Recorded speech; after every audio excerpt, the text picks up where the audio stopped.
Coucou tout le monde, bienvenue dans une présentation témoignage d'une participante à l'accompagnement ALMA de cette dernière cohorte 2025-26. Et aujourd'hui, c'est Carole qui est venue nous parler d'elle, nous parler de son parcours au sein d'ALMA. Bonjour Carole, bienvenue.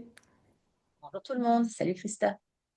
Alors Carole, avant qu'on parle un peu de ton expérience dans ALMA, dans l'accompagnement, est-ce que tu pourrais te présenter aux personnes qui vont te découvrir sur cette interview et nous dire un petit peu qu'est-ce que tu fais en tant que professionnelle? Alors moi, je suis Carole, j'ai 54 ans et j'enseigne l'anglais depuis plus de 28 ans. Et j'arrive de France. Donc, je suis arrivée en Suisse il y a 3 ans et j'avais quitté l'enseignement pendant ces 3 années. Et j'ai repris à la rentrée 2025 au primaire où j'enseigne les langues. Voilà. Et pendant ces 3 ans, je me suis formée au coaching parce que je me disais que toute la souffrance qui était exprimée par les collègues enseignants, j'avais envie de l'aider. J'ai vécu, moi, en 2013, un burn-out, alors pour des raisons professionnelles et des raisons personnelles, et je me suis dit, voilà, j'ai envie d'accompagner les enseignants démoralisés à retrouver un peu de joie, et puis vraiment à apprendre à vivre selon leur propre autonomie dans un système où parfois ils ont l'impression qu'ils n'ont pas le droit d'avoir cette autonomie. Donc, leur permettre de prioriser les choses de façon à ce que ça soit aligné avec leurs valeurs et puis que ça respecte leur santé physique et mentale, quoi. Hmm. Ouais, très bel accompagnement qui a une vraie importance et une vraie valeur. Et ce qui fait aussi, pour moi, la force de ton accompagnement, c'est que tu as cette casquette d'enseignante depuis plus de 30 ans, cette force d'être sur le terrain et de l'être encore aujourd'hui, hein, de savoir ce qu'on vit, et de l'autre, d'avoir cette casquette de coach, d'accompagnante, et vraiment d'avoir ces deux éléments. Et je trouve que c'est ce qui fait la pertinence de ce que tu offres. C'est que oui, tu es coach, mais oui, tu es enseignante et tu sais vraiment ce qui se passe sur le terrain, très très concrètement. C'est pas que de la théorie ou de l'accompagnement qui est vide de cette expérimentation. Mais en effet, quand on est enseignant et qu'on souffre, on est un peu agacé de voir des gens qui sont pas sur le terrain, qui n'ont ou plus ou jamais eu vraiment la notion de ce que c'est que la réalité d'une salle de classe et qui viennent avec des conseils et des principes et puis où on se dit mais en fait ils n'ont aucune idée de ce qu'on vit, quoi. Et moi je trouve essentiel de, de rester proche du terrain Mm. parce que la réalité change très vite. Tu vois, les 3 ans où j'ai arrêté d'enseigner et là, je reprends l'enseignement. Alors certes, avant, j'étais en secondaire, là, je suis en primaire, mais je me rends quand même compte que le, le public change vite, les mentalités changent vite. Et ce qui fonctionnait il y a 5, 6 ans, bah, peut-être que ça fonctionne plus aujourd'hui. Et, euh, et ouais, moi, j'aime ce que je fais. C'est un métier de passion. J'ai choisi à 14 ans de devenir prof. À 21 ans, j'étais prof. Donc, c'est vraiment un métier de passion. Et j'ai pas du tout envie de le quitter. J'ai au contraire envie d'insuffler de la joie un petit peu dans ces salles de classe et auprès de ces enseignants qui souffrent, parce que c'est vrai que la condition, enfin la réalité du terrain est facile, quoi. Ouais, clairement. Et bravo pour ça. Et alors, qu'est-ce qui, toi, Carole, en septembre 2025, t'a donné envie de nous rejoindre dans l'accompagnement Alma? Pourquoi tu es venue? Alors, je suis venue parce que, en ayant été fonctionnaire toute une vie en France, je n'avais aucune idée de ce que c'était que l'entrepreneuriat.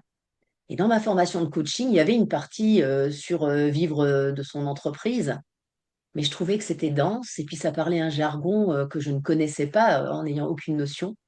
Et donc, quand on s'est rencontrés au Salon de la Santé il y a 1 an et demi maintenant, je trouvais que ton discours, il était clair. J'avais l'impression, pour une fois, je parlais à une professionnelle entrepreneur qui parlait une langue que je comprenais. Et où il n'y avait pas des mots où je me disais, mais ok, j'entends le mot, je le connais dans la langue française, mais concrètement, ça sous-tend quoi? Mm. Et donc après, bah, j'ai assisté à une immersion comme ça où je me suis dit, ah ouais, là on parle mon langage, là je vois où on va. Et donc ça m'a permis non seulement de comprendre un monde qui m'était totalement abstrait, mais aussi de voir une structure autour de ça. Et c'était ce qui me manquait cruellement. J'avais l'impression que c'était un truc hyper flou. Et, Mm. euh, et lors de l'immersion, c'est comme si les choses s'imbriquaient les unes dans les autres et je me disais, ah, ça y est, je comprends de quoi on parle et j'ai fait le lien avec l'autre formation que j'avais eue. Et cette capacité finalement de simplifier sans que ça soit à outrance, moi j'avais vraiment besoin de ça. Mm. Excellent. Et alors, avec quoi toi tu repars aujourd'hui?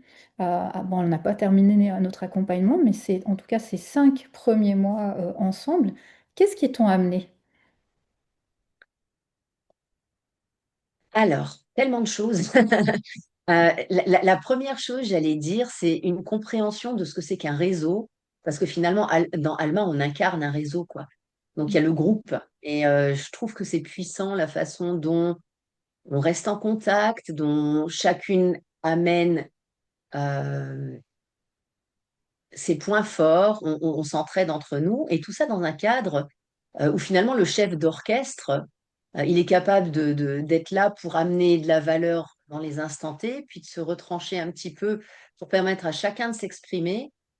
Et je repars avec cette vision que finalement, accompagner, euh, c'est un peu cette histoire de chef d'orchestre, quoi. On est là, on accompagne chaque instrument à jouer sa meilleure musique. Et c'est avec ça que je repars, quoi. Ah, c'est une belle image. Excellent. Ouais, puis la deuxième chose avec laquelle je repars, c'est le fait de sentir que j'ai le droit d'être moi-même dans mes accompagnements. Je pense que comme c'était un monde que je connaissais pas, je suis partie vers l'idée de l'hyper-contrôle et donc je voulais être ultra sérieuse, maîtriser tout. Et en laissant complètement de côté l'humour qui est tellement important dans ma vie, moi j'adore rire à l'école avec les élèves, j'adore rire avec mes collègues. Et, euh, Et finalement, grâce à l'accompagnement, je me suis rendu compte que c'était une de mes forces, une de mes zones de génie, Mm. et que ça serait dommage de ne pas m'en servir dans cet accompagnement. Et donc, ben voilà, je pars de petites caricatures d'enseignants, d'élèves, de parents, de hiérarchie, où finalement on peut s'appuyer dessus pour se rendre compte des difficultés auxquelles sont confrontés les enseignants, et puis pas tourner ça en mélodrame, parce que le burn-out, c'est quelque chose de compliqué mais c'est quelque chose qu'on peut surmonter et l'humour peut y participer, quoi. Voilà. Donc, merci de m'avoir permis de me sentir légitime à utiliser cet aspect de moi dans mes accompagnements, quoi. Ouais, génial. Génial. Et qu'est-ce que toi, t'as préféré, s'il y avait une chose que tu devais garder durant ces 5 mois, c'est quoi? C'est le wow effect quand j'ai compris ce que je pouvais faire, ce qui était en mon pouvoir et qu'il y a eu de la clarté. C'est l'impression que, tu vois, quand tu passes au-dessus de la mer de brouillard, et puis et tu dis, ah, mais ça y est, j'y vois quelque chose, je comprends quelque chose. Ça me semblait insurmontable, cette histoire d'entrepreneuriat, parce qu'à 21 ans, j'étais enseignante et que je ne savais pas ce que c'était. Et c'était vraiment ça. C'est la Mm. clarté, en fait, par rapport à ce que c'était que l'entrepreneuriat et par quel bout l'aborder en fonction de qui j'étais moi. Mhm. Excellent. Et pour terminer, qu'est-ce que toi, tu dirais à une personne qui hésite? Parce que d'entrer dans un accompagnement, c'est pas une décision qu'on prend comme ça, c'est un engagement de tous les types, hein, de temps, d'argent, d'énergie qu'on met là-dedans. Qu'est-ce que tu dirais à une personne qui hésite encore à rejoindre Alma? Alors, je dirais que si financièrement, on a les moyens de le faire, faut pas hésiter. Parce que moi, j'ai pris l'accompagnement à un moment où j'ai senti cette énergie vers l'accompagnement et d'un point de vue purement pragmatique, c'était peut-être pas le meilleur moment pour moi. Alors pas financièrement, mais sur le plan du temps. Euh, et donc, il y a peut-être des endroits où j'ai pas toujours pu faire le maximum sur la plateforme. Et malgré tout, j'ai senti que ça m'avait porté, que j'ai avancé à pas de géant, beaucoup plus vite que si j'avais été toute seule. Donc, moi, je dirais d'y aller parce qu'en plus, après, on a accès aux ressources de façon illimitée. Donc, ce que j'ai raté, je le rattrape à mon rythme. Il y a cette énergie du groupe qui est tellement chouette. On rentre du boulot le soir, on est fatigué, on sait qu'on va avoir un cercle Alma, bah, ça remet tout de suite le sourire, on a envie d'y aller.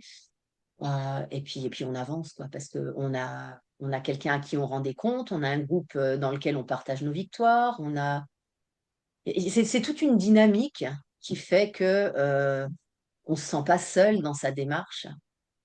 Et, euh, et voilà, donc finalement, on a à la fois l'aide professionnelle et puis l'aide individuelle d'une copine de groupe qui nous Mm. aiguille sur un petit truc et c'est vraiment chouette, quoi. Ouais, c'est vrai ça. Merci. Merci Carole d'être venue aujourd'hui pour parler de ces mois passés ensemble.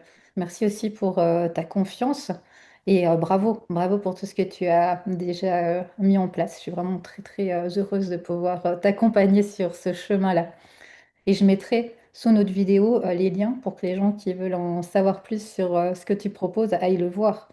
C'est vraiment, moi qui étais dans l'enseignement, ça a vraiment une valeur énorme et certainement qu'il y a 10 ans en arrière, j'aurais voulu avoir quelqu'un comme toi sur mon chemin. Ça aurait été très, très, très, très beau et très intéressant. Eh ben, merci Christa, merci pour tout ce que tu nous apportes dans le groupe Alma et puis merci pour cette interview, pour la visibilité que tu offres aussi et puis pour cette énergie tellement apaisante et incroyablement porteuse que tu nous offres. Merci Carole. Belle suite. À bientôt. Merci, bye bye.